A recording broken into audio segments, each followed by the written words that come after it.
començarem la nostra xerrada sobre aquest art de la nova era digital. El meu nom és Anna Pou. Em dedico bastant en aquest àmbit perquè soc la comissària de diverses exposicions a l'Ideal, al Centre d'Arts Digitals d'aquí de Barcelona, com per exemple la primera que vam fer, que va ser dedicada a Monet, o Barcelona Memòria Fotogràfica, i properament al setembre comissionaré, juntament amb la Fundació Gala Dalí, a l'Ideal, una experiència immersiva sobre Dalí cibernètic, sobre Dalí i la ciència. Sobretot també sobre Dalí i l'ordinador. Llavors, realment estic molt avesada en aquest àmbit. Gràcies als amics dels Museus de Catalunya per convidar-me a parlar sobre un tema que és apassionant i que suposo que a molts de nosaltres encara ens costa d'entendre, no? És normal, tot va molt ràpid i jo avui la xerrada la faré sobretot entorn al que és l'art digital i el que és el museu digital, no? I no només el museu digital, sinó en quins reptes té el museu avui en dia, que no tan sols són digitals. Mentre jo vagi parlant, segur que se us acudeixen moltes preguntes. Sabeu que teniu un xat per fer-les. Jo no les contestaré mentre parli, sinó que les contestaré al final, les respondré al final de la meva xerrada. Així també vosaltres potser veureu que les vostres preguntes es van responent al llarg d'aquesta xerrada. Bé, doncs vaig començant aquesta xerrada dedicada a l'art de la nova era digital i als museus també d'aquesta nova era digital. La xerrada l'estructura d'aquesta manera. Primer hem de fer, sens dubte, una introducció a la relació entre art i tecnologia, perquè és un gran error distingir l'art de la tecnologia i encara més contraposar l'art a la tecnologia. L'art i la tecnologia sempre han anat de la mà, es necessiten molt sovint l'art i la tecnologia, i una mica veure d'on surt aquesta dicotomia entre art i ciència, art i tecnologia, i veure qui és el culpable d'aquesta dicotomia. D'altra banda, que ens fa tenir també tants prejudicis en aquest sentit. D'altra banda, què és l'art digital? Encara ara molta gent li costa molt d'entendre el que és l'art digital, és normal, és un art relativament nou, no? Què vol dir que quan parlem de l'artista del codi? Què vol dir un art del codi?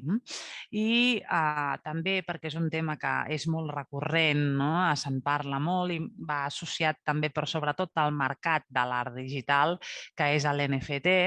Ja parlarem del que vol dir l'NFT i acabaré resumint amb tot el que hauré dit com han de ser o com haurien de ser o quins reptes tenen els museus del futur, perquè mentre jo vagi parlant sortiran moltes coses que faran entendre que el museu s'ha de renovar, que el museu ha d'adaptar-se a diferents fets socials, fets tecnològics, fets polítics inclús que cal canviar, que s'ha d'adaptar als nous temps.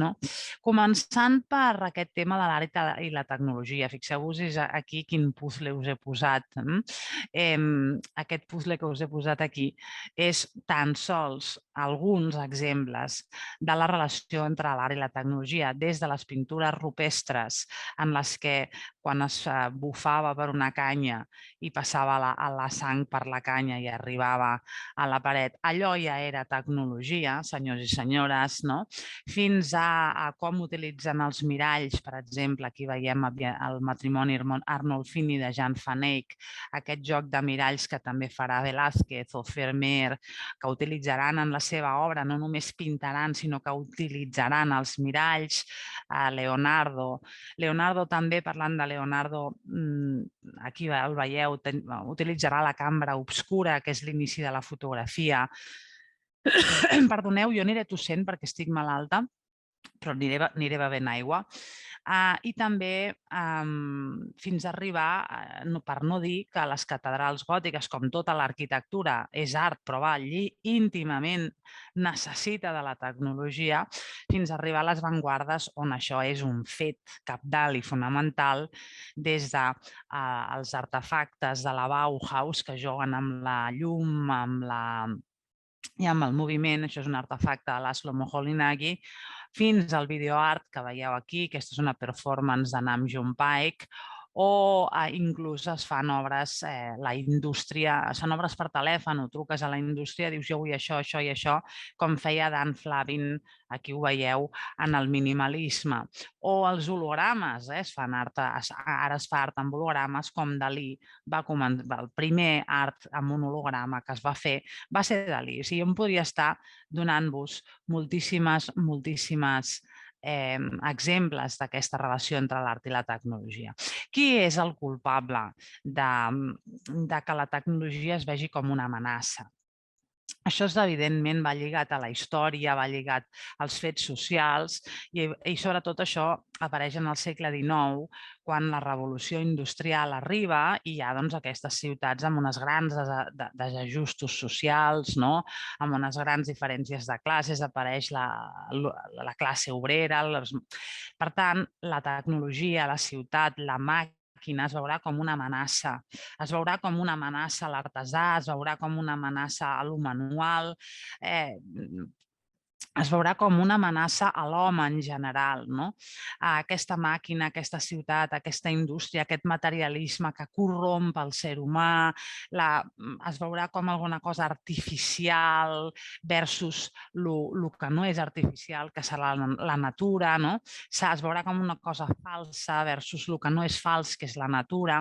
I d'aquesta manera l'home aquest que se'n va a recórrer les muntanyes, aquest home de Caspar David Friedrich que veiem aquí, caminant sobre un mar de núvols, aquest caminant ens recorda aquesta mentalitat pròpiament romàntica, que apareix sobretot a Alemanya, però bé, s'expand per tot arreu, que idealitza la natura i que l'art, diguéssim, s'assimilarà en aquesta natura. L'art serà també un mitjà d'accedir a Déu, com quan un va a escala una muntanya. L'art serà vertader versus a la màquina, que serà falsa. L'art serà veritable versus a la màquina, que serà artificial.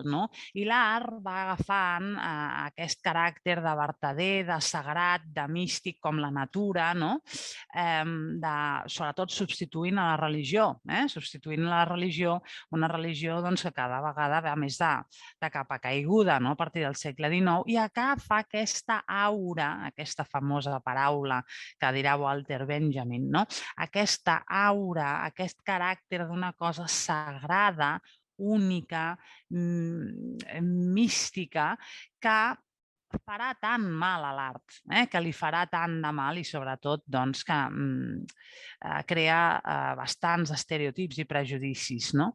Aquest art sagrat, aquest art que Nietzsche, que Wagner creien que era el que ens havia de redimir, que ens redimia l'art, senyors i senyores, o sigui, vivíem per l'art, per tant, si un art ens ha de justificar l'existència, doncs imagina't tu, si tu te'n vas a Viena, la Secessió, el pavelló de la Secessió posa Ver Sacrum, aquest pavelló que veiem aquí, primavera sagrada, l'art és sagrat, és una primavera, és un anar cap a per exemple, en aquest fris de la secessió que veieu aquí pintat per Kandinsky, és un art que salva la humanitat. L'art salva a la humanitat. Kandinsky apareix aquí com amb una túnica de xaman, per dir-ho d'alguna manera. Klimt, perdó, no sé si Kandinsky, volia dir Klimt. La qüestió és que, bé, aquí ens trobem amb un art a les màximes esferes. Què passa aquí? El mateix Klimt se n'adonarà que aquí la realitat és també que la màquina cada cop està més present a la nostra societat i que la societat té algunes necessitats absolutament primàries que potser l'artista caldria que els hi solucionés. D'aquí que quan arriba a Viena, la Wiener Werkstätte, es funda la primera associació entre artistes i industrials, és a dir, l'origen del disseny industrial, amb mobles com aquest que veiem aquí, de Hofmann, Klimt dirà, doncs, escolta, sí, creiem que l'art realment pot ajuntar-se amb la indústria, que la màquina i l'art poden anar de la mà, perquè podem fer un art que sigui reproductible, que sigui per la massa, podem fer un disseny bo, un disseny ètic, això ho dirà la Bauhaus, per exemple, i ell serà el primer a dir-ho. Per tant, el disseny seria una mica la via d'entrada de la tecnologia a dins de l'art. Però això costarà moltíssim. L'estètica de l'enginyer, de Le Corbusier, això costarà moltíssim de que entri, perquè l'art s'havia pensat en una obra única, en una cosa que fos única, que fos manual, que no fos de la màquina. Això es veu fortament amenaçat, aquesta noció sagrada, única, d'obra única i original, manual, àmpliament virtuosa, quan arriba la fotografia. La fotografia arriba en l'any 1839 de la mà de Louis Daguerre amb els daguerrotips. I què està passant? Doncs passa que els artistes, no tots, però molts, es veuran amenaçats per la fotografia. La fotografia fa la seva feina amb molt menys temps i molt més barat. Els retrats, els paisatges. De manera que alguns artistes com Honoré Daumier faran algunes caricatures com aquesta que veiem aquí a l'esquerra. No sé si ho veieu, que posa Nadar élevant la photographie à l'auteur de l'art. Nadar elevant la fotografia a l'alçada de l'art. L'any 1879 és això. Se n'està emburlant de Nadar, amb aquest Nadar que va agafar un globus aerostàtic. Què es pensa Nadar? Com pot ser la fotografia al nivell de l'art si no és manual, si a més no és única i és reproductible? Ningú es pensaria que la fotografia seria una disciplina artística en aquell moment. Com ara, molta gent li costa entendre que l'art digital és una altra disciplina artística, ni millor ni pitjor que la pintura, que la fotografia, que l'arquitectura, que el que li vulguis dir. És reproductible i es fa a través d'una màquina, però ja veureu que, a més, serà una màquina intel·ligent, que introduirà la intel·ligència artificial, que és un altre tema que avui veurem. Artistes tecnològics d'aquell moment, artistes que van dir sí a la fotografia, van ser, per exemple, Degas, aquí veiem aquí a l'esquerra amb una fotografia d'una ballarina que feia servir, li anaven molt bé aquestes fotografies per després pintar, com a part del procés artístic. O aquesta obra d'aquí que veieu aquí és Monet. Fixeu-vos-hi que aquesta tallada, aquesta barca, com quan et fas un selfie, fas una fotografia tallada, són enquadres absolutament fotogràfics. O si mirem encara millor en aquesta cronofotografia d'aquí, que que en aquell moment apareix, l'impacte de la cronografia en altres artistes, com seran també els futuristes, aquí en aquest cas és Marcel Duchamp, el nu baixant l'escala de Marcel Duchamp, està claríssim. Per tant, hi ha alguns artistes que sí, diuen sí a la tecnologia, però no serà fins l'any 1954 que la fotografia serà reconeguda com una disciplina més al MoMA. El MoMA serà el primer museu que tingui un departament de foto i ho faran l'any 1954. Estem parlant de 70 anys després que la fotografia arribés al món, per dir-ho d'alguna manera, no? A veure si em puc posar aquí per no molestar. Bé. Quan arriba al cinema passa exactament el mateix.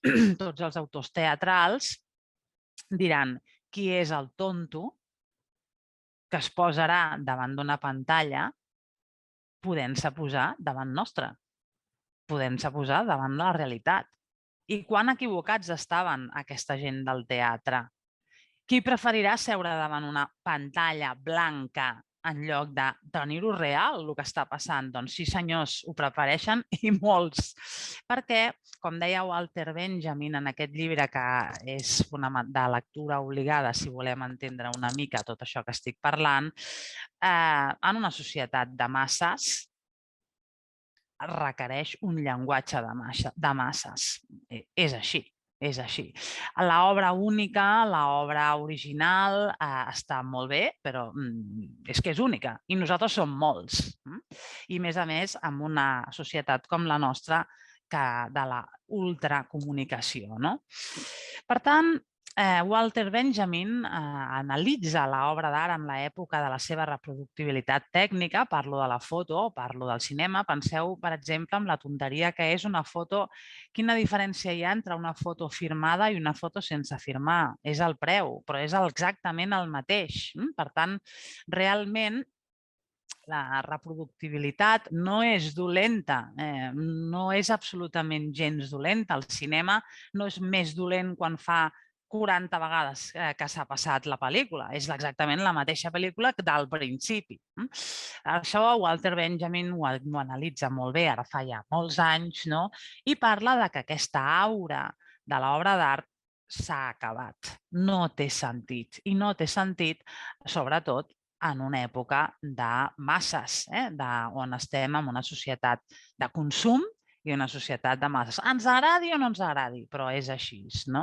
Per tant, aquesta obra virtuosa, única, autèntica, sagrada, mística, no té sentit, en la que requereixi una contemplació d'hores, no. És difícil, perdoneu-me, estic una mica, ja ho he dit, malalta, és difícil d'encaixar en la nostra societat. Una societat de masses té un llenguatge de masses i requereix d'una tecnologia que, a més, permeti que les coses siguin reproductibles. Això es veu molt bé quan es va fer la Sony Portapac en els anys 60. Veieu aquesta noia que porta un vídeo, doncs aquest va ser revolucionari, aquest vídeo. Quan va sortir el mòbil va ser revolucionari el mòbil, etc. La televisió, la ràdio, etc. I la televisió va causar un art que era l'art, el videoart. El videoart apareix quan apareix la tele i quan apareixen les càmeres de vídeo. Molt bé. Doncs anem continuant. Per tant, artistes com, per exemple, Andy Warhol se'n van adonar d'aquest final de l'obra d'art com una aura, aquesta aura.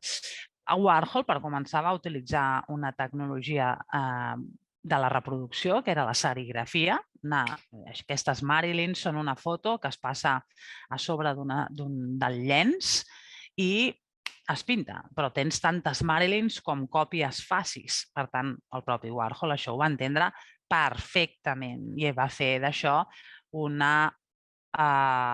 statement artístic, d'aquí que es digui pop art, perquè és l'art popular per la gent, perquè és que són molts els que l'han de rebre i que tracta una mica els els temes i els mètodes d'una societat de masses. Ara, val a dir que la reproductibilitat ha existit sempre en l'art. És que aquest és un altre dels mites falsos de l'art.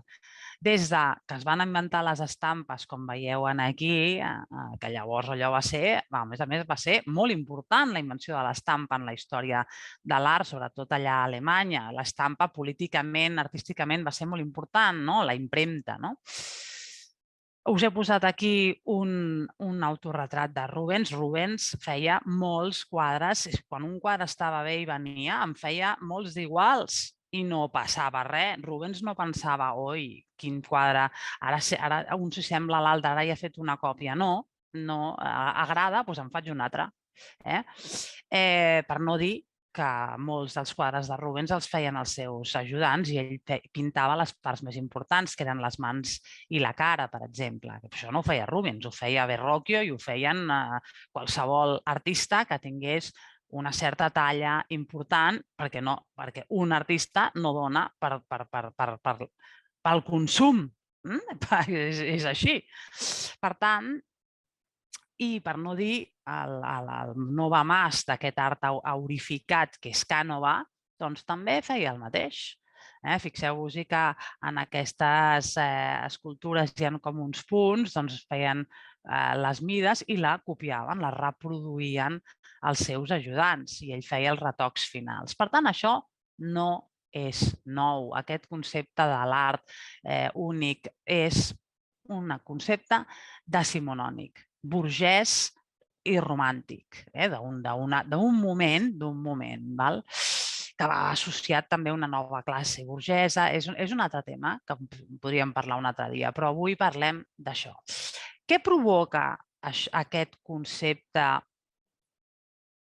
sí, per dir-ho així, que comença ja el 18 i que també es forja el 19 a Anglaterra, a Alemanya, provoca que el museu sigui vist com un temple. De fet, hi ha museus que tenen la forma de temple, no? El museu com un temple. Fixeu-vos aquí, en el Prado, sembla que estiguis allà, doncs no sabem a on, no? El Prado, el British, el Louvre són museus que arriben al 18 i que es construeixen com a veritables temples de l'art, d'aquesta obra d'art sagrada, que cada vegada serà destinada als experts i que cada vegada la gent, la majoria de gent, hi tindrà menys accés, perquè això serà creat ja des d'un punt de vista acadèmic i des de l'acadèmia. I l'acadèmia és l'elit. Per tant, aquest elitisme, aquesta concepció de l'art, de l'alta cultura versus la baixa cultura, no? Hi ha un art de l'alta cultura i una música, una pintura, una literatura de l'alta cultura i una de la baixa cultura, això quedarà com establert a partir d'aquell moment, que és el que es voldrà carregar Warhol i que es voldrà carregar molta gent, no? I que avui en dia encara, malauradament, existeix i que els museus han d'entendre que això s'ha acabat. I ja ho entenen, però ha costat moltíssim, perquè els museus es creen en el 18, que és quan es crea aquesta mentalitat profundament burgesa de crear una èlit de coneixers que marqui classe. Per exemple, el bon gust, el buen gusto apareix en el 18. No todos tienen buen gusto, no tots tenim bon gust, no tots tenim classe, diuen els anglesos, no? Per tant, Sotheby's, Christie's, el British es creen per una societat nova, que és la burgesa, i que vol crear una solera, per dir-ho així. Per tant, aquests museus cada vegada s'aniran allunyant més de la societat.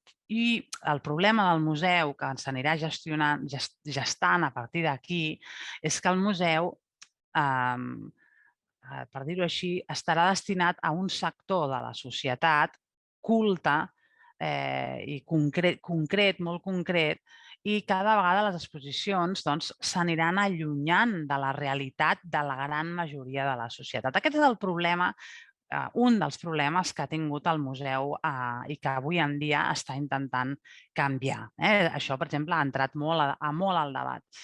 El fet és que un 70% de la nostra societat, un 70% de la nostra societat no va als museus.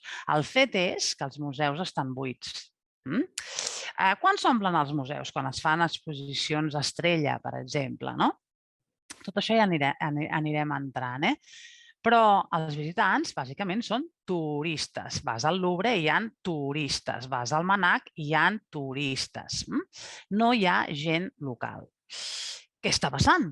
En la pandèmia els museus estaven buits, mare de Déu, si a la pandèmia no hi havia res a fer, almenys podríem anar al museu. Els museus estaven buits, la gent no anava al museu ni en pandèmia. Doncs és ben fàcil, la resposta és no els interessava. Si no els interessava, per què? Doncs és una cosa que en la pandèmia els museus es van estar plantejant. Què és el que ha portat a que la gent no visiti els museus? Una altra de les coses que ha portat això és com que els museus neixen de la il·lustració, i la il·lustració, repeteixo, és un moviment burgès, un moviment elitista, no deixa de ser un moviment elitista, hi ha un cert paternalisme en aquesta il·lustració. Diderot et diu com t'has de comportar. Llegeix-te una novel·la de Diderot i tu tens una moral allà al darrere, no? I tu te l'has de creure o no, però l'ètica te la diu ell. Aquesta cosa de l'il·lustrat que diu els analfabets com han de viure, ja no toca. Ja no toca. Per tant, aquestes exposicions de criteris inviolables que només decideixen els museus han de començar a donar pas i a escoltar el que la gent vol. El que la gent vol i deixar que la gent participi en un museu en la programació d'un propi museu. Perquè avui en dia la gent participa en tot. Com ho fa? Com ho podem fer? Sobretot a través de les xarxes, però ja ho veurem.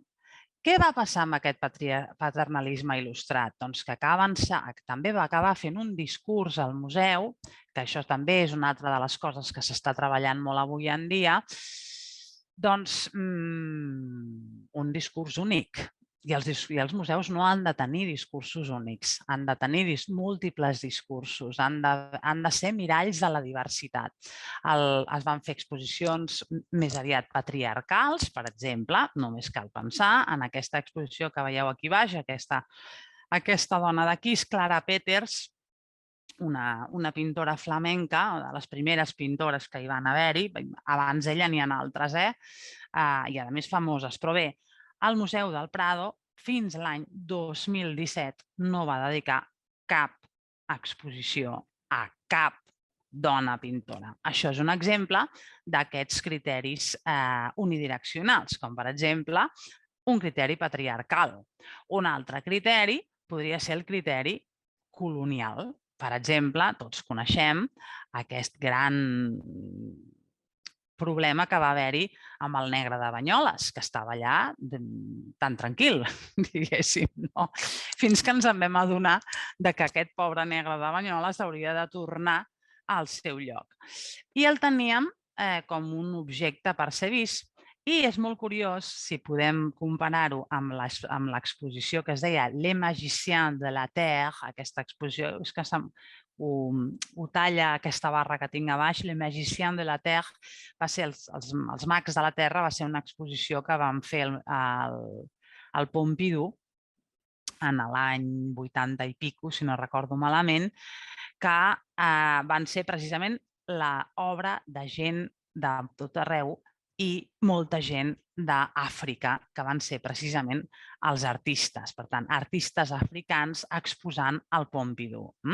Passen de ser una cosa que, per ser vista, a ser ells els que precisament són els artistes. Aquesta és una foto d'aquesta exposició dels Magiciens de la Terre.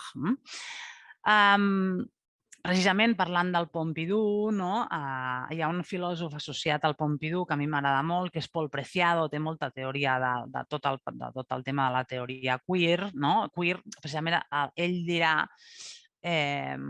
s'han d'incloure el que fins ara han estat considerades minories, és a dir, per exemple, tot el que era el tema de l'homosexualitat, tot el que era, en fi, la dona, les minories. Per exemple, estic pensant també en la malaltia mental. Ara el MNAC ha començat una col·laboració amb hospitals en aquest tema, és a dir, incloure tot allò que se surt d'aquest criteri, a més, molt caducat ja, i unidireccional. Bé, del paternalisme il·lustrat, doncs, hem de passar a encarnar una pluralitat de la nostra societat.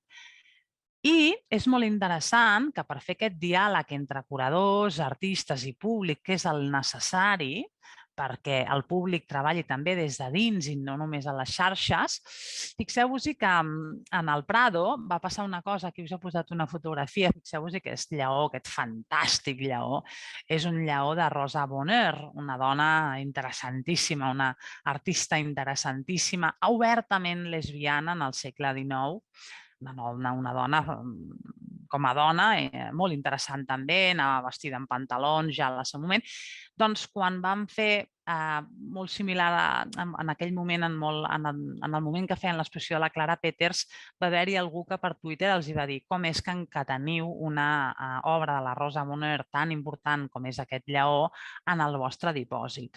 Per tant, el Prado accedeix a petició d'un usuari de Twitter a treure les obres del seu dipòsit. Qui decideix la quantitat d'obres que tenen els museus al seu dipòsit? Qui decideix què ha d'estar mostrant-se i què no?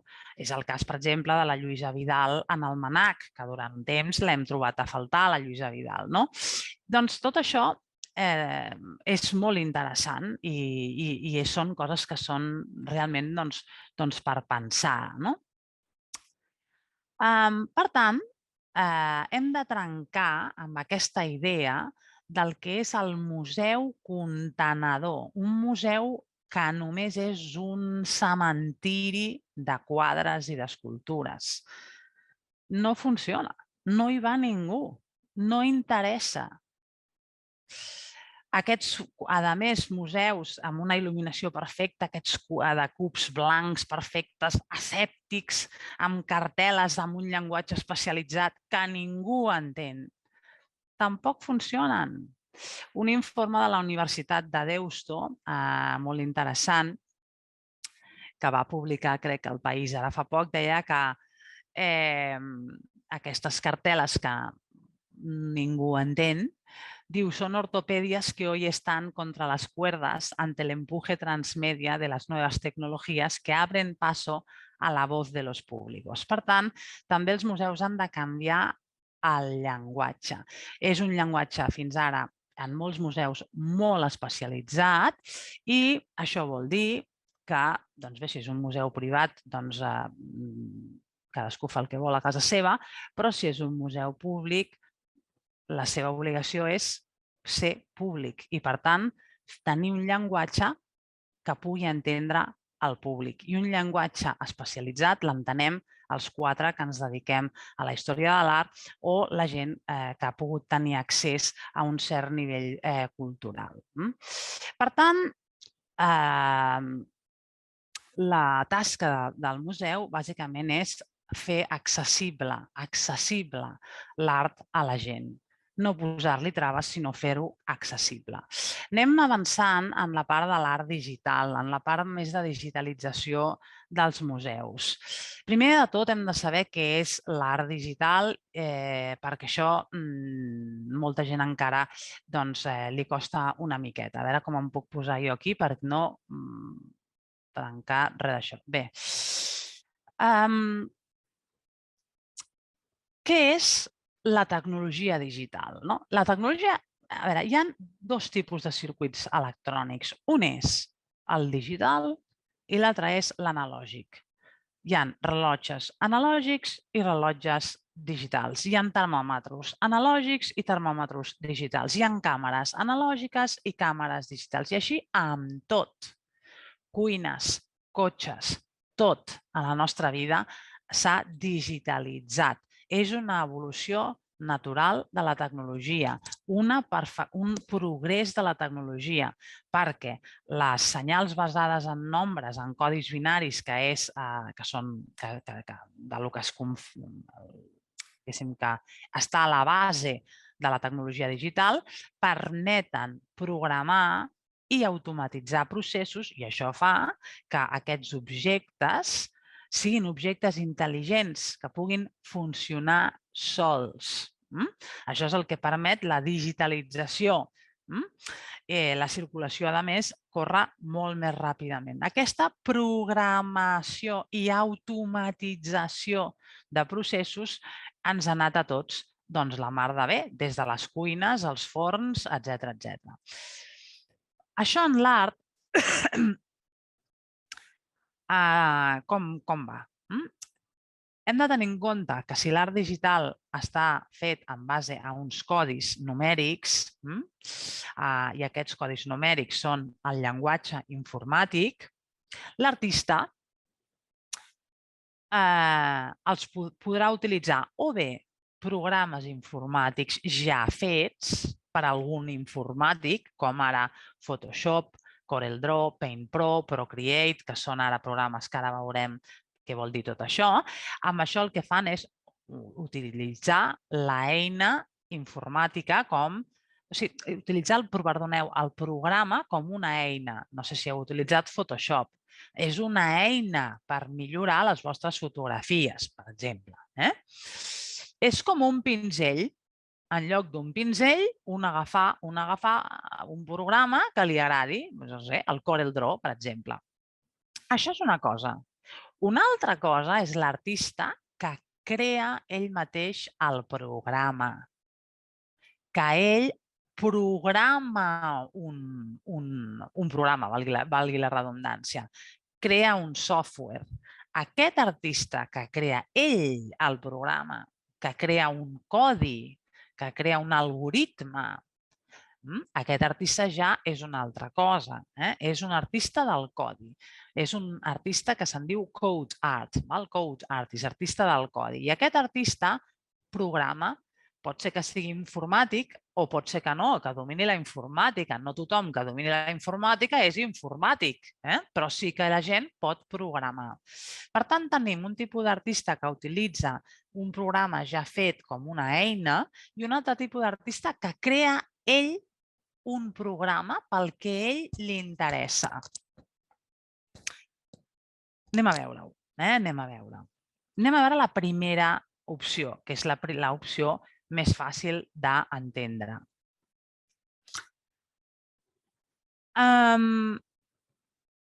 Us he posat aquí una fotografia de l'Andy Warhol perquè ell és un dels primers, com no, a utilitzar aquestes eines.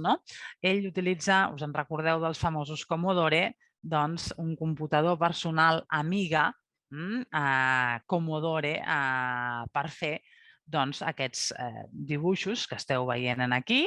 Aquí veiem a Warhol i Debbie Harry al Lincoln Center l'any 85 i ell farà aquests dibuixos ja l'any 85 que són digitals. Això, senyors i senyores, és art digital fet amb un programa que ja existeix. No se l'inventa el Warhol. El Warhol no té ni idea de programar. El Warhol utilitza un programa ja fet. Léase Photoshop, léase el que sigui. Dalí, molt en paral·lel, a l'any 81, diu, això m'interessa, com podem representar coses en una pantalla d'un ordinador? Això és el que nosaltres farem a l'Ideal al setembre, aquesta exposició que estic comissariant. Home, doncs llavors ell se'n va a la Scientific American, la revista, i diu, ai, mira, quants píxels necessitem per representar una cara? Quin mínim de píxels necessitem per representar una cara?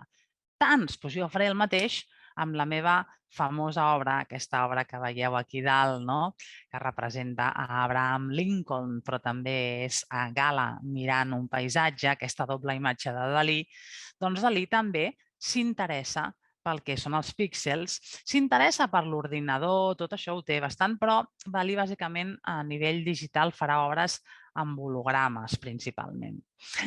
En aquell moment també apareixerà l'AutoCAD. L'AutoCAD també serà un programa digital que no sé si aquí hi ha algun arquitecte, però que va ser la panacea quan va sortir. Algú diu que és menys arquitecte l'arquitecte que treballa amb AutoCAD en lloc d'estar tirant línies? Ningú ho diu. Per tant, és absurd dir que un artista que està utilitzant un art digital és menys artista que el que utilitza un pinzell. És absurd.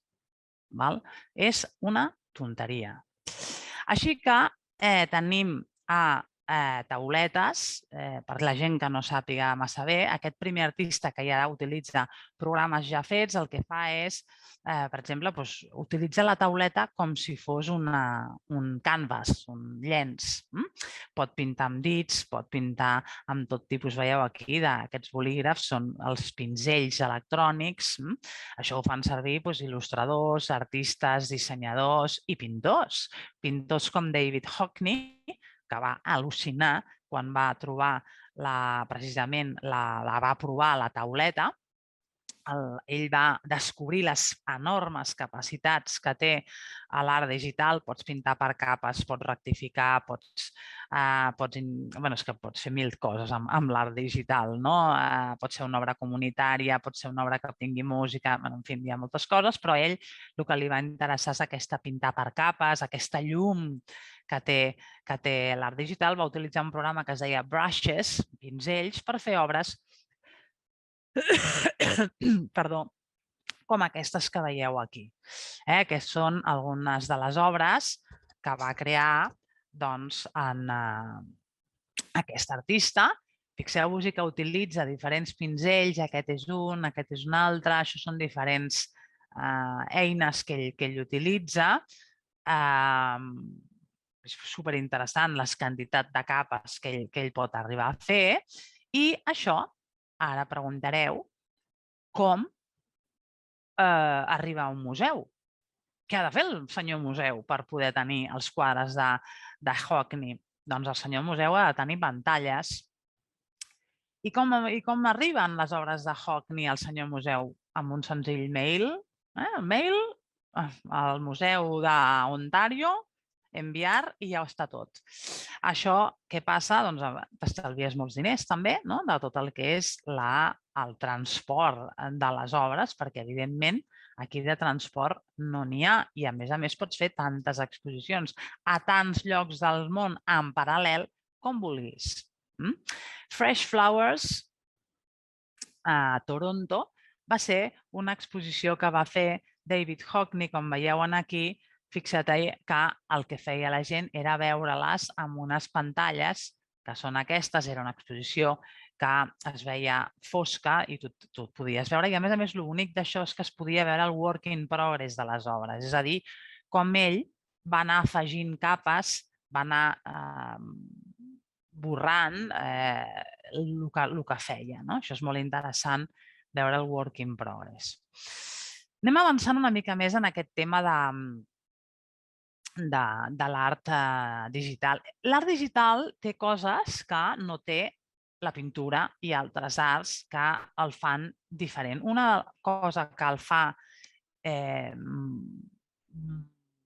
l'identifica, li dona una entitat bastant diferent dels altres i que l'identifica realment és que és un art interactiu, o pot ser un art interactiu.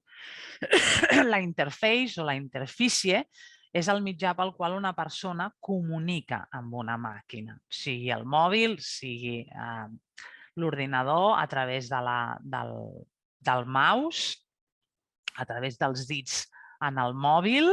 Fixeu-vos-hi, però no només en el mòbil, un dit, aquí veieu, amb un forn, tot a la nostra vida té un interface. Al metro, quan comprem un tíquet de metro, quan anem al Tinder a conèixer gent, sempre, tot té una interfície. El tag, quan ens fem un tag en el nostre cotxe, és una nova manera de relacionar-nos amb el món. I això és el que els joves estan acostumats a. Per tant, els joves, per què els hi costa tant? Perquè els hi costa. A nosaltres no ens costa molt menys asseure's davant d'una obra d'art i quedar-se allà contemplant, perquè els joves estan acostumats a la interfície. Clar que hi ha llibres i el que vulguis, però és que a l'escola ja es va amb tablet. Tu ja vas amb una interfície constant, a les pissarres, a tot arreu. Per tant, és normal que l'art d'avui en dia incorpori això, com incorpora això tot a la nostra vida. I estem molt contents de tenir-ho, aquesta interfície, perquè la nostra vida va millor, va més àgil, va més ràpida. Tenim un forn que pot fer moltes més coses que el forn analògic, per exemple. L'espectador, doncs, deixarà de ser passiu, deixa de ser passiu, perdoneu, i forma part de l'obra. És a dir, fixeu-vos en aquests nens d'aquí com es mouen i això va canviant conforme els nens es mouen.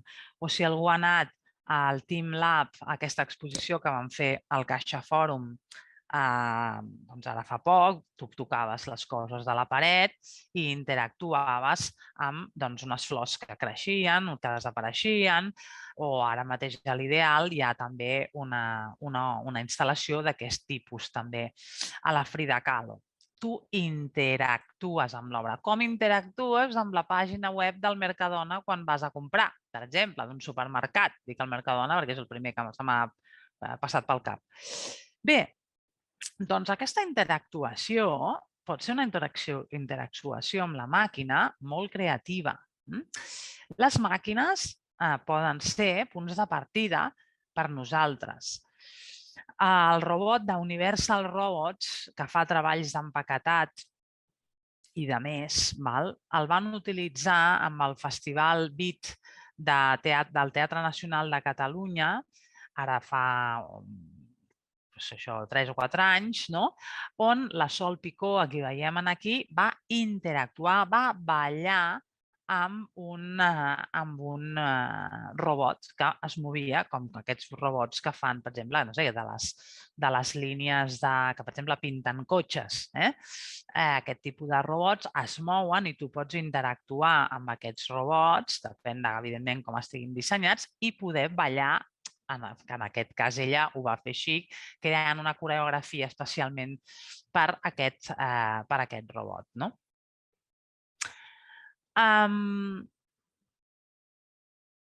Però bé, la interacció, aquesta cosa de la interfície, en l'art digital es pot ampliar moltíssim. Us he dit només 4 coses.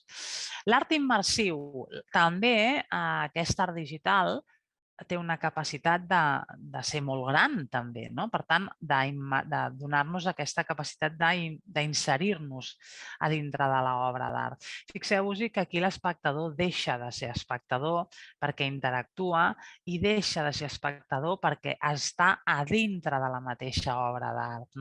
Són obres a vegades pensades perquè l'espectador estigui a dintre, però és que això, repeteixo, de nou, no és res nou, perquè ja a les coves rupestres tenies totes les coves pintades, les esglésies barroques totes estan pintades.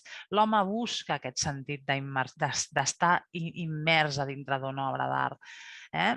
Això Wagner ho parlava molt, precisament. I l'art rupestre, per exemple, s'ha descobert que inclús les pintures estan col·locades en llocs on hi ha una ressonància molt bona de la cova. I amb això dic que l'art immersiu també incorpora el so. Això també el que vull dir és que s'incorporen més sentits que només la vista. Es pot incorporar el so, es pot incorporar el tacte i això fa que l'experiència sigui una experiència molt completa. Molt completa. Són instal·lacions. Museus d'art digital existeixen? Sí.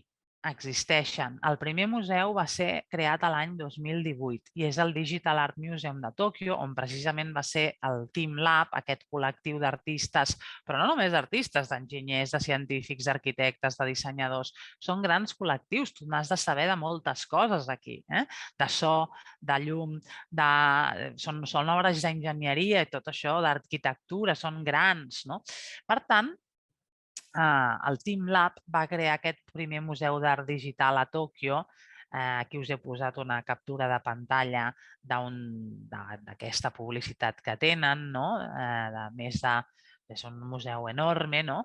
I que aquí a Europa doncs, en tenim diversos, com l'Ideal, ja us he dit abans, o l'Atelier de Lumière a París, que també va ser un dels primers que van obrir aquí. I, per tant, aquí es pot projectar doncs, el que vulguis. No? S'hi fa de tot. Venen artistes digitals, venen exposicions de fora, etc.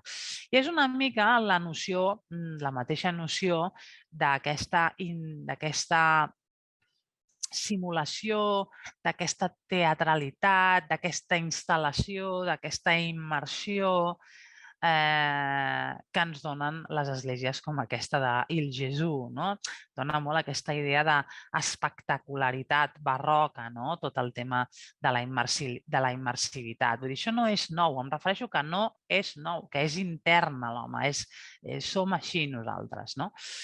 Una altra cosa que també va molt relacionada amb l'art digital és la Infinity Room i sobretot relacionada amb aquesta part d'immersivitat. La Infinity Room, ja ho diu a la pròpia paraula, és buscar un infinit. El barroc busca l'infinit per definició, vull dir, la sala dels miralls de Versalles. Doncs fixeu-vos que aquí teniu la Yayoi Kusama, de molt joveneta, abans que caigués malalta, bueno, ja estava malalta, però no tant, no? Ella va fer a Estats Units unes performances amb tots aquests punts que tant l'obsessionen i els repetia fins la sacietat, que és el que ella necessita de forma compulsiva de fer, i clar, que millor posar-los al davant de miralls. No? Ella va crear doncs, aquesta idea de la repetició ab infinitum, no? De les Infinity Rooms, no? Que són, doncs imagina't tu, en un espai tan gran com l'Ideal, etc., si a sobre el dotes de miralls. No? Es creen doncs, uns efectes com són les Infinity Rooms, que en aquest cas Yayoi Kusama n'ha fet bastantes, però no només ella, sinó doncs, moltes altres. I és una mica la idea d'aquesta, dels miralls, de Versalles, no? D'aquesta idea d'immersió, d'espectacularitat barroca. Infinity Rooms en tenim, per exemple, a l'Ideal, aquesta és la que hi ha ara, és una cosa petita, interactiva, amb uns miralls, i també tenim l'Infinity Room de... Aquesta soc jo, he fet una fotografia que em vaig fer a mi mateixa, quan em vaig sentir com una quarta dimensió en la Infinity Room del MoCo, del Museu MoCo de Barcelona, que té també una Infinity Room.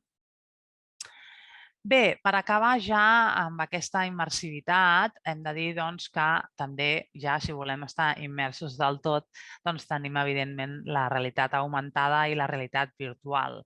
La realitat virtual cada vegada està més present, no? Hi ha videojocs, s'utilitza a la feina, no sé, ara mateix estic pensant, l'altre dia vaig estar amb un dels directius del que seria l'antiga IBM, que em deia que l'utilitzen per quan, com se'n diu, per aquests molins que fan de vent, que creen energia renovable, no?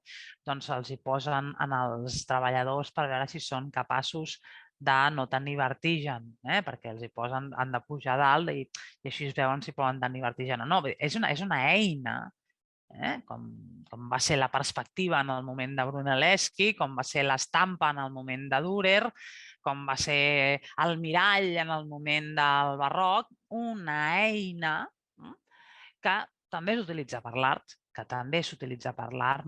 Exemple, doncs, per exemple, Symphony, aquí hi ha el CaixaForum, perquè sapigueu llocs on podeu anar, el Symphony del CaixaForum, que és aquesta sala d'aquí on, si us agrada la música clàssica, podeu escoltar Beethoven.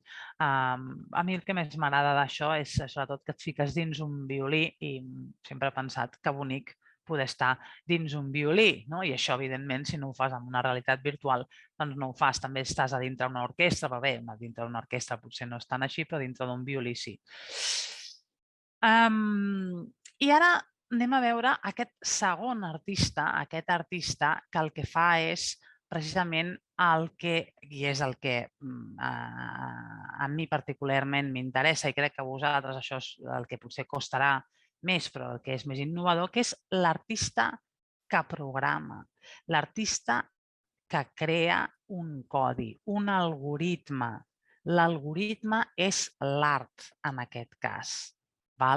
Està creant un algoritme, code art, fet amb intel·ligència artificial. Què passa aquí? L'artista crea un programa i aquest programa fa coses. Quines coses pot fer aquest programa? Ara ho veurem. Ara ho veurem. I fins a quin punt la màquina se li pot donar canxa perquè ella faci coses per si sola? També ho veurem, perquè aquest és un tipus d'art que se'n diu art generatiu, en el que la màquina genera creativitat, perquè se li dona un punt d'aleatorietat que la màquina pot fer això. M'explico.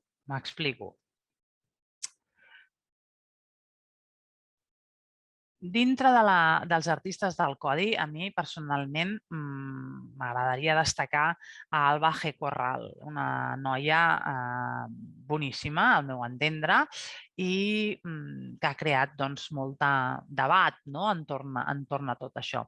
Aquesta fotografia que veieu aquí és d'ella, juntament amb Carles Viernès, que en ple Covid, en el Sonar Festival de l'any 2020, es van trobar sols perquè, clar, no hi podia haver-hi ningú, generant unes coses precioses que les podeu veure online, si poseu Alba Corral i Carles Viernès, perquè la música és preciosa, la del Carles, punt minimalista, i veureu com la música va avançant i ella, al compàs de la música, va creant, va dibuixant al terra, a les parets, a tot arreu, creant coses absolutament com aquestes que esteu veient, d'una potència tremenda i que van seguint el que està passant a la música. Us he posat aquí les zones més espectaculars, però hi ha de tot. I això el bonic és veure-ho.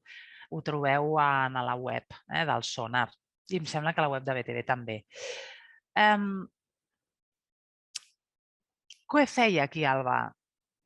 Ella li dona a Carles la seva peça i ella composa, per dir-ho així, programa, i podríem dir, per què no, composes, que bonic la paraula composar en un ordenador, un algoritme que acompanyarà, composa un programa que acompanyarà la música del Carles. Aquí llums tal, aquí colors tal, aquí el que sigui. I fa el mateix que ella amb la música, però ella amb el que és la programació.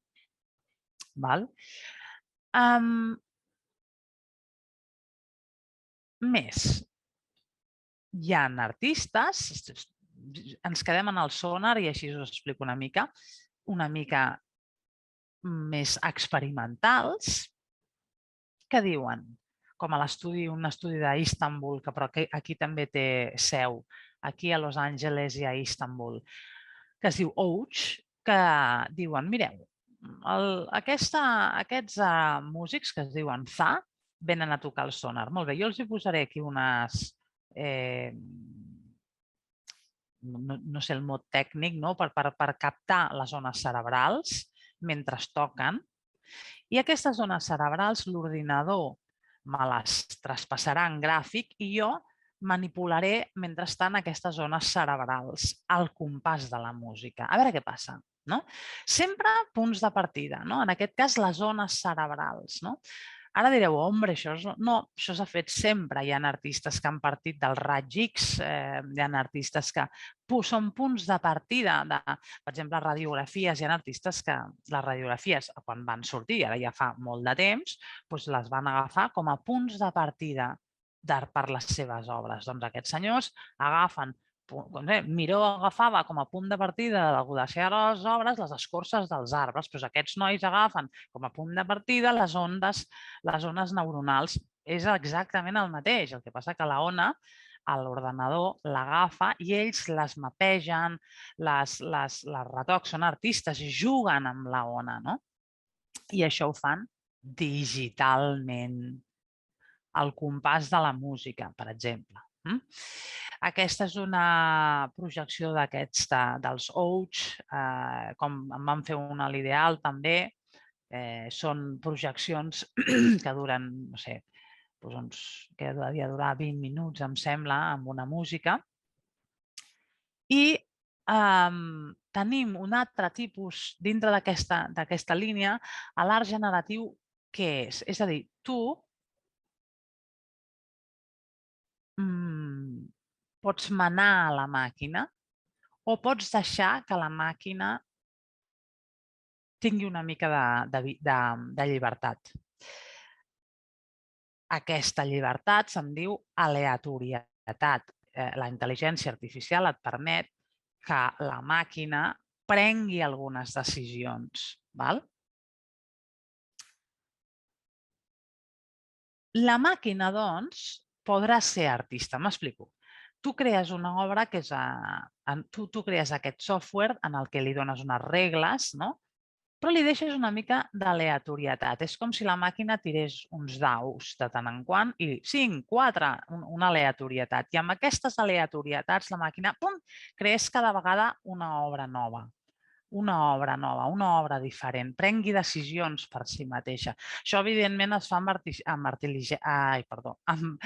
la intel·ligència artificial i això acabarà, les màquines cada vegada tenen més autonomia. És veritat que ara la màquina encara no pot ser plenament creativa perquè al final el marc que tu li estàs donant a la màquina és el marc que tu vols, que tu li dones. Si tu parles d'ous fregits, la màquina no t'hi posarà una pera, perquè la màquina no sap que existeixen les peres si tu li has posat 400 ous fregits diferents. No et posarà una pera. Encara no passa això amb les màquines, encara no passa, però podrà passar. Exemples. Si heu anat a l'Ideal, això és un exemple molt fàcil d'entendre, Sergi Albiach, l'artista que va fer aquest fotomaton en l'Ideal, tu et ficaves aquí dintre, encara avui en dia pots ficar, t'hi fiques aquí com un fotomaton de metro, et fas la foto i cada píxel de la teva fotografia, la màquina l'associa aleatòriament, repeteixo, aleatòriament, amb un píxel d'una obra, en aquest cas de Frida Kahlo. Amb Klim també ho va fer. Doncs poden sortir 400.000 obres diferents. Per tant, la màquina, en certa manera, està creant un autorretrat teu que sempre serà diferent, perquè fixeu-vos la quantitat de píxels que hi ha aquí, amb combinatòria. També es poden fer art generatiu. D'aquí, l'art generatiu és un art que genera, la màquina genera. Això, per exemple, és una òpera de Mozart feta amb tota la part d'escenografia. Tot això ho fa un ordenador. I ho ha fet un ordenador amb art generatiu. Si jo no et dic que ho fa un ordenador, sembla, com que és molt especular, realment veus que sembla ben bé com un gràfic d'ordenador, no? T'ho pots imaginar. Però si no, doncs tampoc ho sabries. Els ordenadors poden pintar com obres com aquesta, per exemple. Com per exemple aquesta, perquè veieu visualment moltes de les coses que poden fer els ordenadors. El primer ordenador pintor va ser l'ordenador Aron. Aron, que aquí el teniu, creat a l'any 1968.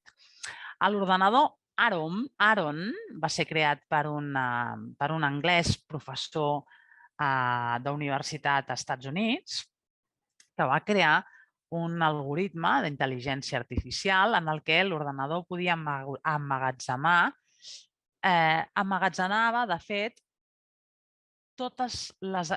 El que crea això, per cert, és un artista, emmagatzema totes les aparences físiques dels cossos, moviments i gests que li és possible, acumula totes aquestes dades de cossos, per dir-ho així, i amb aleatorietat, de nou, crea persones noves sempre. Sempre apareixen dibuixos diferents. Aquí veieu, hi ha uns folis, en un plòter es posaven de 3x9 i l'ordenador era com una mà que s'anava movent així, aquí el veieu també, això és ja l'impressora, s'anava movent i anava pintant. Els resultats d'això, en els anys 60, estem parlant de fa bastant de temps, eren aquests d'aquí, que no estan gens malament. Aquests dibuixos d'Aaron fa molt i molt i molt de temps. Si jo us dic que això ho ha fet algú a mà, doncs això us ho creuríeu segur, perquè això és molt pop, molt seixantero, precisament. I aquest és Harold Cohen, aquest creador d'Aaron, la primera, ells li diuen l'ordenador pintor, diguéssim, perquè no fa cap quadre igual. Clar, aquí sempre diuen, qui és l'artista? El Harold o la màquina? Això és una cosa... És igual, això és igual. La qüestió és que aquí tant un com l'altre estan creant. No existiria la màquina sense el Harold i, per tant, doncs és així. Però és l'etern debat d'on radica la creativitat, qui és més creatiu de tot això. No sé si heu anat mai a veure, per exemple, les instal·lacions de Memo Atkin, vaig acabant.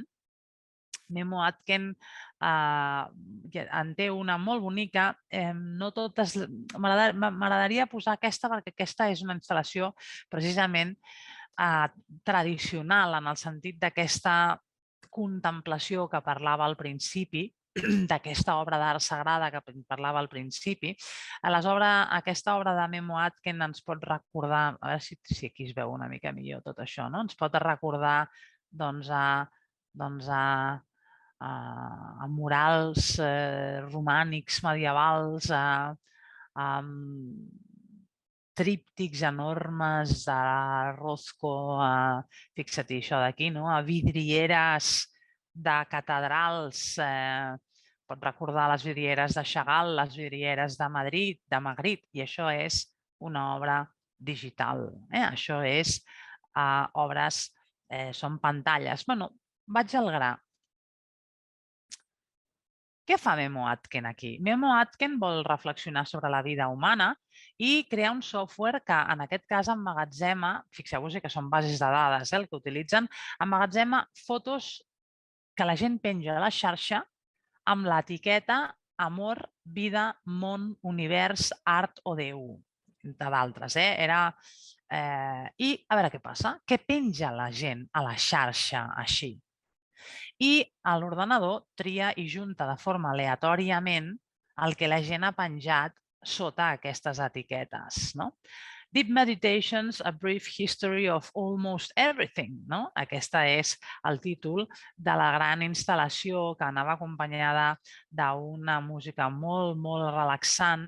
És una meditació, pots estar aquí meditant i la màquina t'ensenya què fem els humans, en què pensem els humans, com som els humans. És com una mica també una investigació en aquest cas. Més coses que potser no se us han acudit. en l'art digital, inclús el batec del cor pot ser un element més d'una obra d'art. Per exemple, o la velocitat en la que vas amb un cotxe. Tot això són dades que l'artista pot utilitzar perquè les sap, perquè digitalment les sap, perquè tu et pots col·locar una cosa aquí, perquè tens la pulsareta aquella o perquè tens una app com aquesta que veieu aquí, que medeix les pulsacions. I ara us explico què és. El Sergi Albiach fa una app en la que tu primer et fas una selfie i l'app modifica la fotografia, l'autoretrat teu, segons les dades que tu vas pujant. Fotos, paraules que tu vulguis gravar, el que parles al telèfon, quins vídeos registres, el teu batec del cor. Tu tens una sèrie de coses que l'app va registrant i et dona informació de qui ets al final. En fi, utilitza... Com pots utilitzar totes aquestes dades? Les pots utilitzar de moltes maneres. Hi ha qui fa un autorretrat amb tot allò que a tu t'agrada, no? I apareix aquí, jo sé, imagina't que pel que sigui parles molt de plàtans, doncs segur que apareixerà algun plàtan, no? M'ho estic inventant, però també aquestes dades es poden utilitzar d'una manera diferent. Es poden utilitzar convertint-les en colors, convertint-les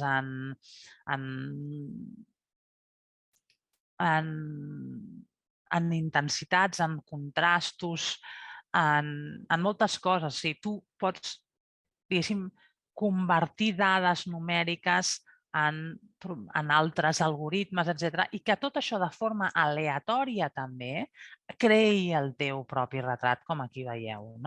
És a dir, a partir del teu batec del cor, a partir del que sigui. Bé, ara sí que amb això vaig acabant, que no me'n recordava que tenia també l'NFT. L'NFT és molt fàcil. L'NFT és la manera que tenen els artistes de registrar i vendre la seva obra. Els artistes, qualsevol, no només els digitals. Tu, amb un NFT, pots vendre cases, cotxes, coets, no sé, cadires, pots vendre el que vulguis, twitters, tweets, vídeos, no sé, el que vulguis, segells, no sé.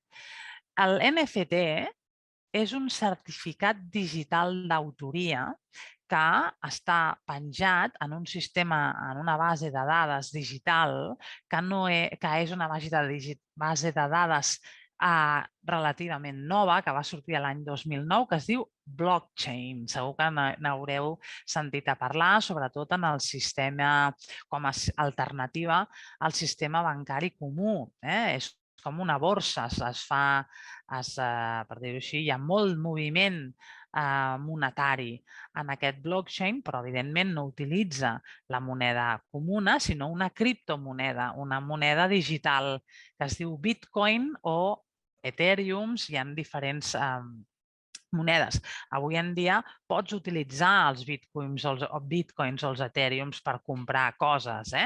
Hi ha moltes coses que es poden comprar amb criptomoneda. Bé, per què la blockchain? La blockchain té un avantatge tremendo, que és una base descentralitzada i inhackejable.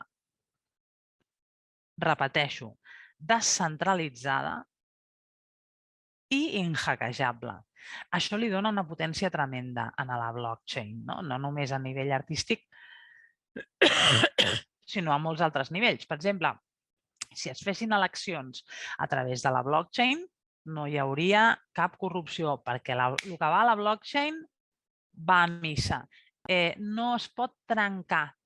És absolutament inhackejable. És el més fiable, és la transacció més fiable. En aquesta transacció fiable, tu hi pots pujar, és una base de dades, i pots pujar el que vulguis. i pots pujar un NFT. Un NFT, per dir-ho així, perquè ens entenguem, seria un actiu digital, una carpeteta. Imagina't que tu en aquesta carpeta, pam, la puges en aquesta espècie d'internet que és el blockchain, perquè ens entenguem. I què puges? Doncs mira, aquest vas és de l'Anna Pou. Li faig una foto al vas i poso aquest vas és de l'Anna Pou i ho pujo al blockchain. Puc fer això? És un exemple. Jo puc dir aquesta obra d'art digital és de l'Anna Pou, una obra d'art digital, i la pujo, perquè no hi ha manera de firmar les obres digitals. Són digitals. I a més, l'obra d'art digital no és una obra única. És impossible. Si vosaltres voleu que no us vídeos, qualsevol actiu digital, és molt difícil que la gent no hi accedeixi. No sé, per exemple, si agafeu un vídeo d'algun lloc, és molt fàcil passar-se els vídeos d'una persona a l'altra. És a dir, l'art digital és un art que de per si és molt democràtic perquè és una cosa que es passa d'una a l'altra. És impossible de guardar, és reproductible en si. Però no va per aquí la cosa. La cosa va per dir, això és meu. Jo dic, aquesta obra d'art és meva, i pujo la carpeteta en la cadena del blockchain. No necessito un notari, no necessito un marxant, no necessito un galerista, no necessito un crític, no necessito ningú. Necessito minar, és a dir, jo haig de minar, haig de tenir un accés a la blockchain i pujar, pam, el meu NFT. Un cop hagi pujat l'NFT, jo el que puc dir també és associar-lo a un smart contract. Això vol dir, per exemple, que dic, cada vegada que algú compri la meva obra, jo percebré un 10% de la transacció. I això va a missa perquè com que queda aquí, és inhackejable, incorruptible, ja immediatament el banc em fa una transacció en la meva compte d'aquest 10%. Això és un mercat de l'art alternatiu. No només per l'art digital, però és un mercat de l'art alternatiu. D'aquí que les sales de subhastes i galeries s'hagin posat les piles molt ràpid per veure què fan amb aquest NFT. Per exemple, Christie's ara fa un any i mig, recordo, va subhastar un NFT, que és aquest que veieu aquí, de Beeple, que és un artista digital, i el va subhastar per 70 milions de dòlars. Però el que va comprar la persona és l'NFT, no l'obra, és a dir, els drets sobre l'obra, la propietat de l'obra, però l'obra no, perquè tu ara poses Beeple Every Day is the first 5.000 days i la tens ara en el teu ordenador, aquesta obra, perquè la poses i te la baixes, però és que tu no ets el propietari d'aquella obra. Per llei, per dir-ho així, és el que té l'NFT. Per tant, drets per l'obra, el que sigui, serà el de l'NFT. És a dir, és un sistema, un mercat de l'art alternatiu, que no passa per galeries, subhastes, crítics, museus, comissaris, etc. No passa per aquí. També el preu el marques tu. M'explico, hi ha unes plataformes que aquí us he posat, perdoneu, hi ha un fallo aquí, això és OpenSea, falta una E, Foundation o Known Origin, a mi la que més m'agrada és Foundation. OpenSea hi ha de tot, pots vendre de tot. Costa, hi ha molta... Vas una mica perdut. Foundation no tant, però clar, és veritat que OpenSea tothom pot penjar el que vulgui, però Foundation no. Foundation, com a artista, has de passar per un judici previ que et fan els artistes de la pròpia plataforma.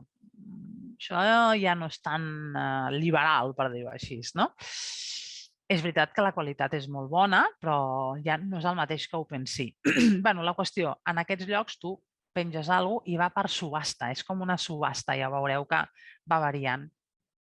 T'ho compren i a partir d'aquí comença el joc, diguéssim. Ara direu, home, això és molt... El mercat de l'art allà o fora d'allà va així.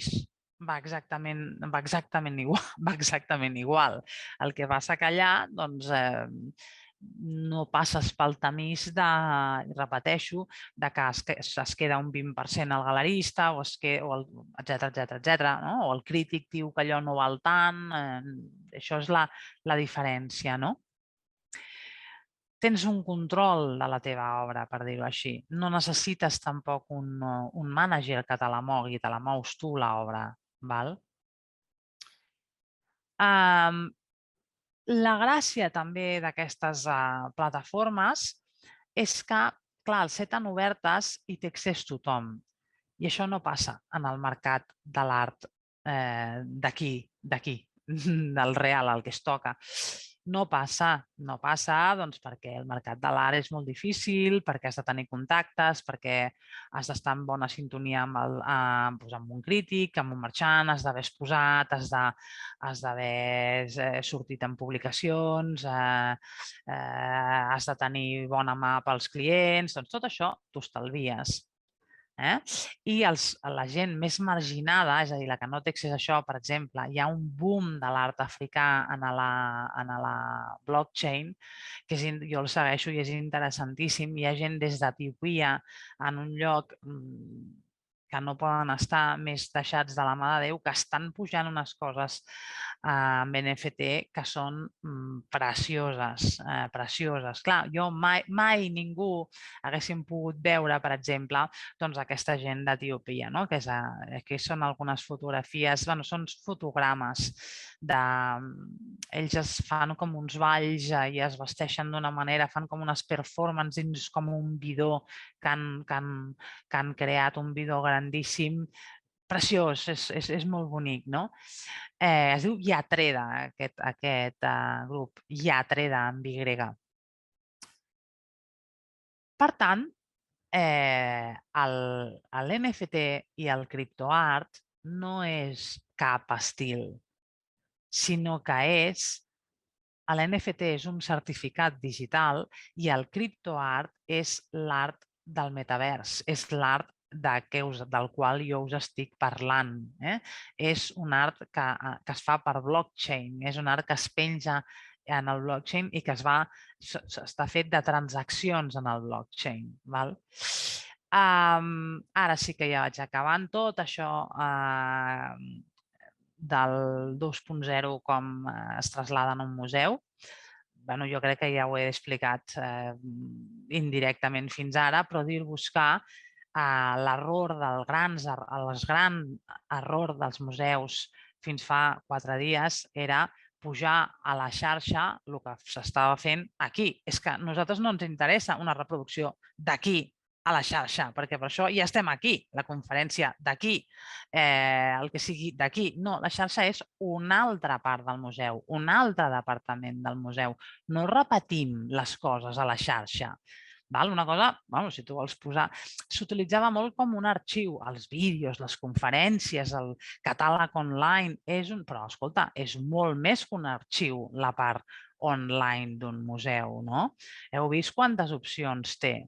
El museu ha de ser un museu híbrid, un museu en el que s'utilitzin les noves tecnologies. Per exemple, hi ha molts museus que tenen aquestes audioguies, que cadascú les utilitza de la manera que vol, que tens també un codi QR, per tant, tu fas la visita a la teva mesura, en el teu ritme i com vols. Doncs no depens d'un guia, per exemple, sinó que la teva guia és l'audioguia o el telèfon o aquesta cosa, l'app, i te la fas a la teva mesura.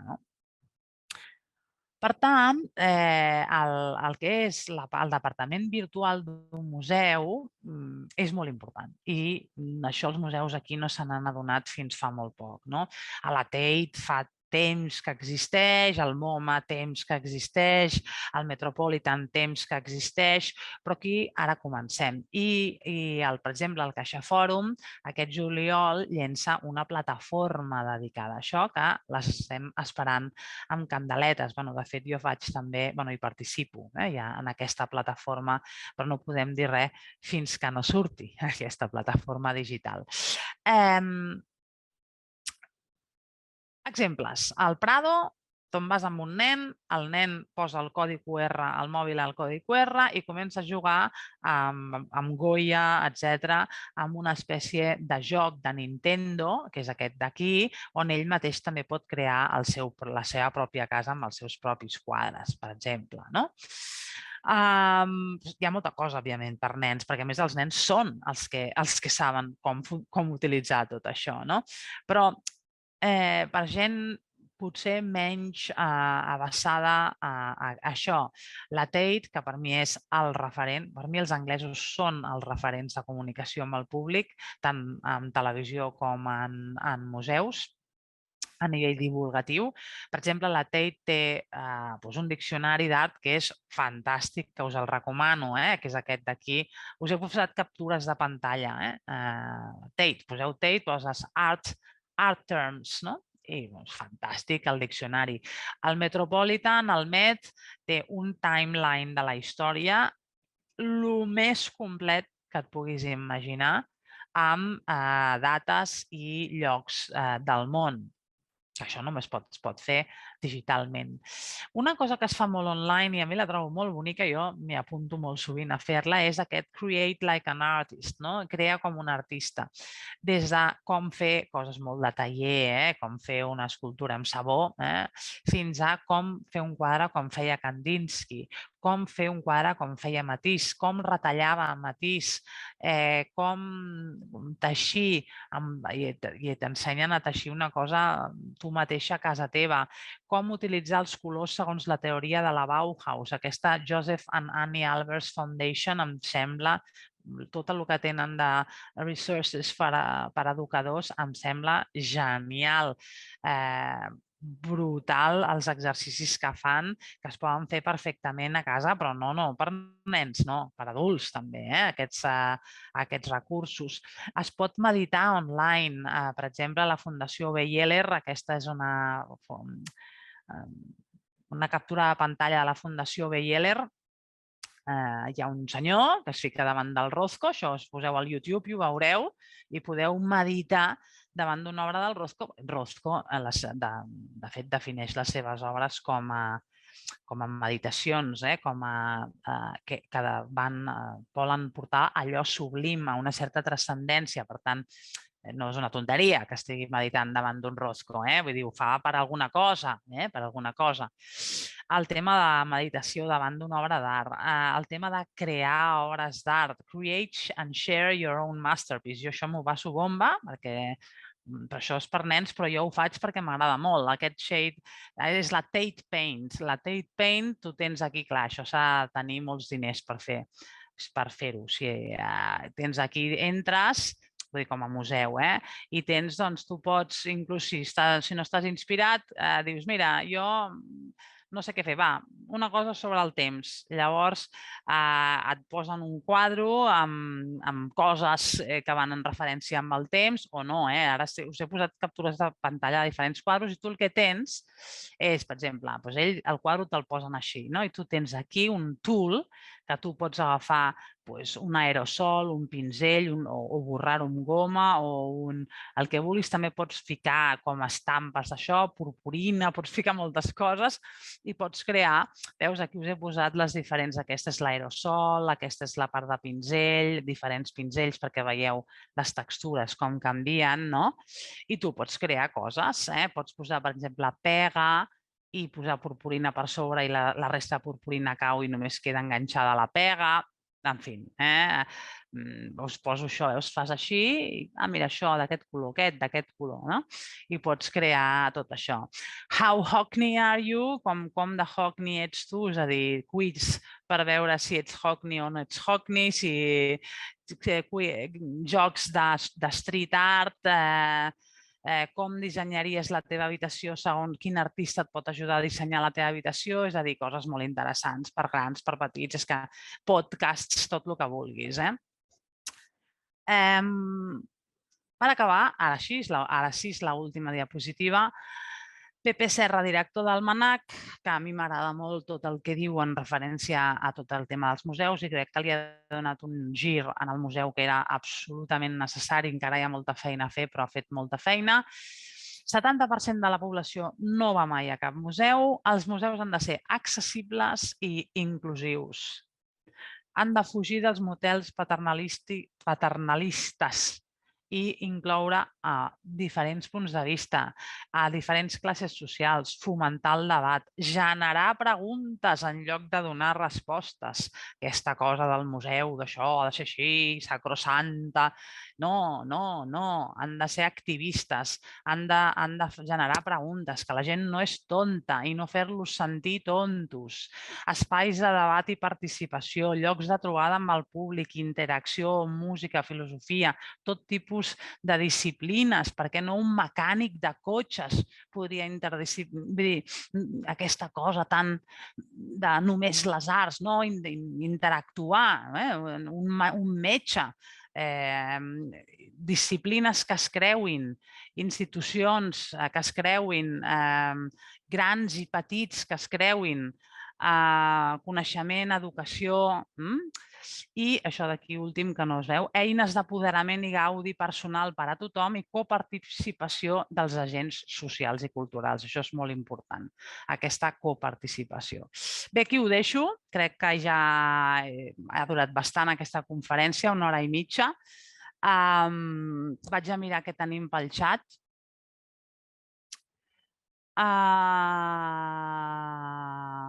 Sí. La moneda amb les quals, si tu treballes quan dius que l'entitat bancària et fa una transferència, em diu algú, entenc que l'entitat és la plataforma, però en quina moneda et fa la transferència? Sempre Bitcoin o Ethereum. Si estàs allà dalt, estàs allà dalt. I allò és un altre món. És el metavers, és un altre món. Vaig de baix a dalt. Llavors ja podem tancar els etnològics. A veure, faré una cosa, aniré de dalt a baix perquè si no, no us segueixo.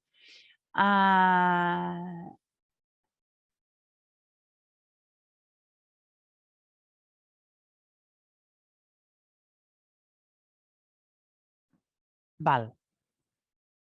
Per què les grans exposicions estrelles? El primer que llegeixo.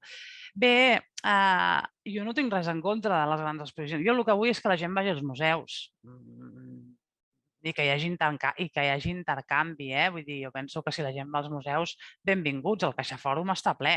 Els altres museus estan més buits, serà per alguna cosa, no? Clar, però per ara mateix el CaixaFòrum que hi ha, Magritte trau l'atenció. Aquest és un tipus d'exposició més estrella, per dir-ho d'alguna manera, no? I això és el que està molt bé, però no tots els museus tenen la capacitat de portar un Magritte. De fet, molt poquets, perquè això val molts diners. És necessari sempre fer això?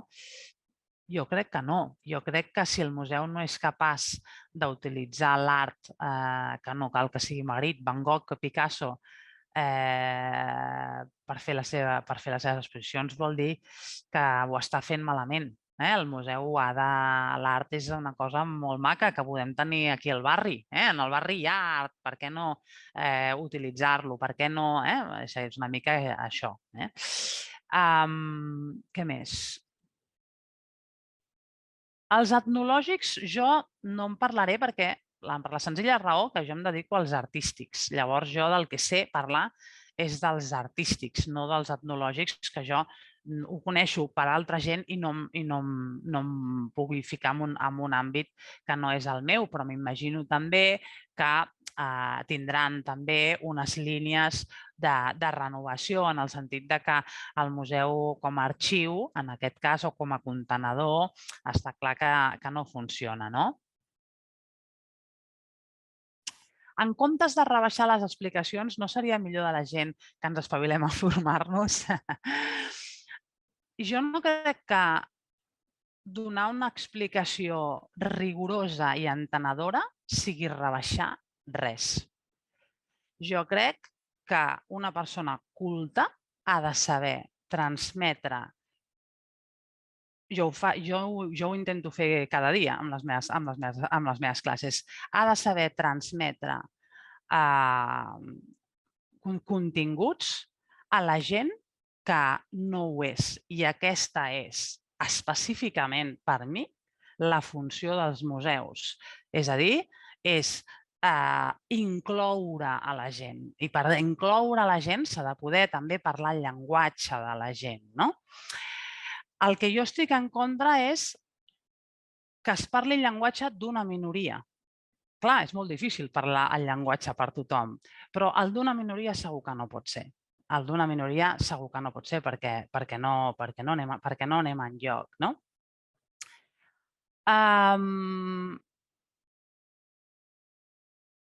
I crec que és una cosa molt enriquidora, no? Que aquesta gent, que tot tipus de gent pugui venir i enriquir-nos a nosaltres i que ens diguin també com parlar a nosaltres, no? Aquest és el gran problema, que hem parlat només d'una sola manera i això és complicat, la veritat. És veritat que sí, es podrien fer exposicions, per exemple, el CaixaFòrum té exposicions més entenedores, com la de Magritte, i sempre hi ha, fixa't, o això també passa amb la Miró, sempre hi ha una sala d'exposicions que la gent no hi va perquè no entén massa res, però allà està aquella exposició, amb aquella cartel·la, diguéssim, no? Allà està. I, bueno, la gent hi passa.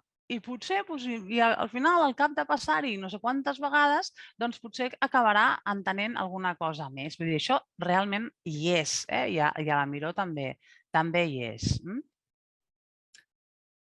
I finalment hi ha la pregunta aquesta dels Ethereums, que ja l'he contestat. Blanca, gracias. Entramos en una nueva manera de ver y participar. La Blanca, que és una persona que en sap molt de museus i treballa molt a dins dels museus. Entramos en una nueva era de ver y participar el arte. Ya no vale ir a una exposición solo porque haya una obra súper importante de un artista mega conocido. Això és molt important. Està molt bé anar a veure, home, només faltaria, a Magritte i a qui sigui, però és que hi ha molts artistes i hi ha molts artistes de tota mena, no? I aquests artistes a vegades ens queden una mica amagats, no? I cal treure'ls, no? Hola, Anna, m'agradaria que parlessis del fenomen moco i la gent jove. Vale, sí. El moco ha tingut molt èxit, hi ha anat molta gent. Jo no treballo el moco, per tant, jo no estic allà cada dia mirant quanta gent hi ha, el que sigui, no? Jo el que sé és que va molta gent. I per què va molta gent? Per què hi va la gent jove? Doncs segurament perquè li agrada. És que, a veure, és que un moment, és que, sisplau, la gent va als llocs perquè li agraden i si no, no va als llocs, se'n va a jugar a futbol, vull dir, o el que sigui. És que això està claríssim. Per què la gent va al moco i per què li agrada a la gent jove el moco? Perquè segurament l'art que hi ha al moco els hi agrada. I aquest art que hi ha al moco és un art, per exemple, que treballa molt amb llenguatge de masses. Léase el grafiti. Hi ha un Banksy, hi ha Keith Haring, hi ha Basquiat. És un llenguatge molt més proper a la gent jove, per exemple, el de l'street art. Hi ha també la Infinity Room, hi ha el Team Lab, hi ha molt art digital, hi ha art... Bé, hi ha tota aquesta part que ells es deuen sentir molt més propers que Magritte, per exemple. Però és que, clar, és que és normal, és que Magritte ja fa molt de temps, és que fa 100 anys de Magritte, no?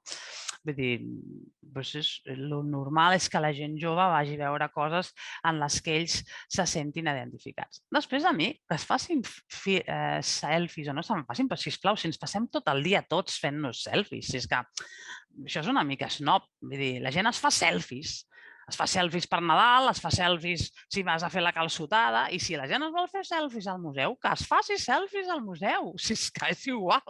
O sigui, és aquesta cosa del museu com un temple. No, no, tu, no. En el nou museu de Bauhaus a Weimar la gent va a menjar, té un cinema, pots anar després a llegir. El museu, si és una mica quien tiene miedo al museu, no? El museu ha de convertir-se en un espai on la gent no tingui por d'entrar. Però, alto, no confonguem, això no vol dir banalitzar. Repeteixo, no vol dir banalitzar. Si fem les coses bé, amb respecte i amb coneixement i intentant ser inclusiu amb tothom, no entenc per què això ha de rebaixar res ni ha de banalitzar res. O sigui, no... Bueno, està clar, és que la funció d'un museu, sobretot d'un museu públic, és aquesta, és difondre, preservar, òbviament, conservar, cuidar, això és molt important, però també difondre. Això no s'ha d'oblidar mai. Doncs bé, jo crec que no tinc més... Espera, a veure qui diu. Hi ha una altra pregunta. Moltes gràcies, amics i amigues, per haver assistit a aquesta conferència. Anna Pou, gràcies per submergir-nos en aquesta apassionant... Sí, gràcies a vosaltres. Doncs res, estic molt contenta. Ja veureu que canviaran coses i serà interessant perquè tenim gent molt bona liderant els nostres museus. Per exemple, ja et dic, el PPCR Almanac, com el nostre Museu Nacional d'Art, que és el que tenim aquí, estan canviant moltes coses, estan fent moltes coses, ja et dic, amb hospitals, estan integrant gent diferent, amb noves perspectives, amb noves maneres de veure, creant interaccions, i jo crec que l'art...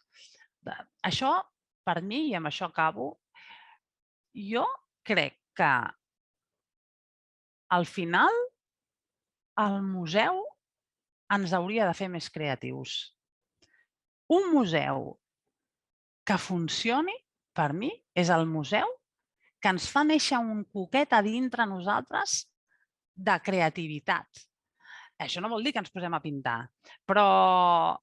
O sí, però que ens faci mirar les coses amb creativitat, que ens doni la riquesa per pensar, per crear, per mirar d'una manera diferent.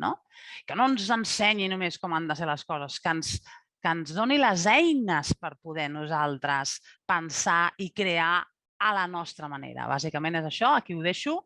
Moltes gràcies, perquè jo si no m'estaria aquí tota la tarda, i moltíssimes gràcies a tots. Fins ara.